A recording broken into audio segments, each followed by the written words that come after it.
Jess here, and today I'm joined with Neal McMahon, COO of Ryanair. Thanks so much for joining me today, Neal. Thanks, Jess. Thanks for having me. Of course. So to kick us off, at the end of last year, Ryanair made a $40 billion investment in Boeing's new aircraft tech with the 737 MAX 10. How does this fit within your wider strategy? Can you contextualize this a little bit? Yeah, so last year we put in the order. Today we've over 600 airplanes, and over the next decade we'll grow that to 800. We just, for the year ending 31st of March, we flew 200 million passengers, and over the next decade we'll grow that to 300 million. So very exciting decade of growth in plans for Ryanair, and we're all hugely excited to continue to offer very low fares to the customer and continue to grow connectivity across Europe. Fantastic, and we saw passenger levels are going up. You're confident that they're going to keep increasing at this rate, or? Yeah, for sure. I mean, we had less aircraft deliveries from Boeing this year than we were expecting, and the demand is strong. Like, people want to travel. There was this alleged flight shaming in Scandinavia a few years ago. Doesn't exist. We have lots of passengers want to fly. They want to visit friends and relatives. They want to go to business conferences like this, meet people. I think Teams had its time, and everyone is sick to death of it after COVID. And now people want to get back and meet people.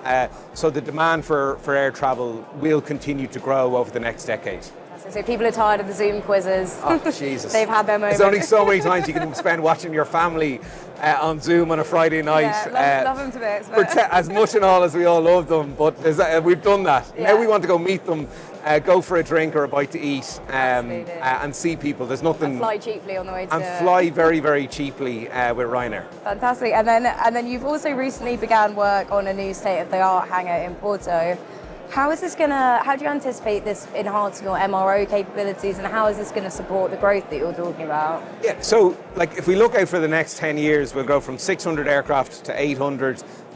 We have we do most of our heavy maintenance in-house. About 80% of it is in-house. We want to continue to do that. We're building in Porto. We're going to start building in Dublin, in Berlin, and Wrocław and Kaunas. We've just finished. We've lots of hangars that are going to be built over the next 10 years to support that growth.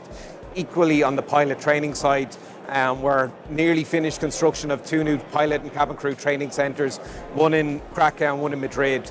And the idea is that we have enough training capacity, enough hangars for the next decade of growth. Wow, fantastic. And then in the summer of 2024, I believe you described air traffic control services in Europe as at their worst levels ever. We're rapidly approaching summer for 2025. How has the landscape changed, if you think it has?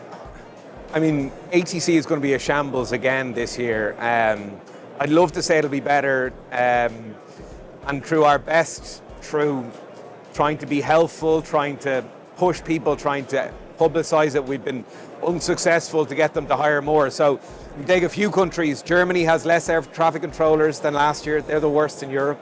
France hasn't grown air traffic controllers. Spain hasn't grown them quickly enough. UK has less air traffic controllers. So we have a problem that there's just not enough people being brought into the system. So we're hoping that it'll be slightly better, but I'm not optimistic, because fundamentally they just don't have enough people.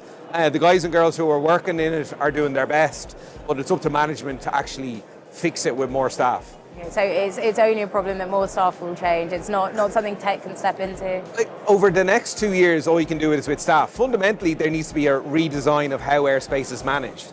They still have 1950s, 1960s technology. France and Germany systems don't talk to each other. Italy and Switzerland don't talk. None of these systems talk to each other. Flight Radar 24 is probably more tech savvy than lots of the systems that the poor air traffic controllers have to manage with. So we need a redesign, but that is going to be slower. So in the short term, we need more staff, and long term, we need to be driven. I'll give you one example. In Ireland, it takes 18 months to train an air traffic controller, but in France, it takes 5 years for the same job. So we need a fundamental change at Europe, that we standardise the training, the systems, so air traffic controllers can move around.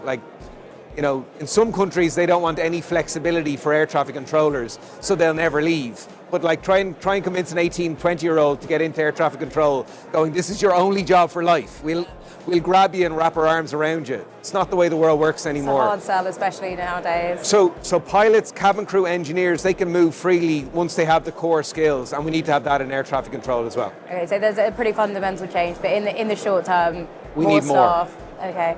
And then if we think about today, why have you decided to join us at Aerospace Tech Week Europe? Look, there's a few kind of key suppliers over there. So Lufthansa Systems are here, so we're trying to get lower their costs, and they're far too expensive and everything that they do. Honeywell are here, so we'll try and get a few more spare parts from them. So we'll meet a few people and then meet lovely people like yourself. Fantastic. Well, thanks for joining me today, Neal. No problem. Thanks a lot. Cheers.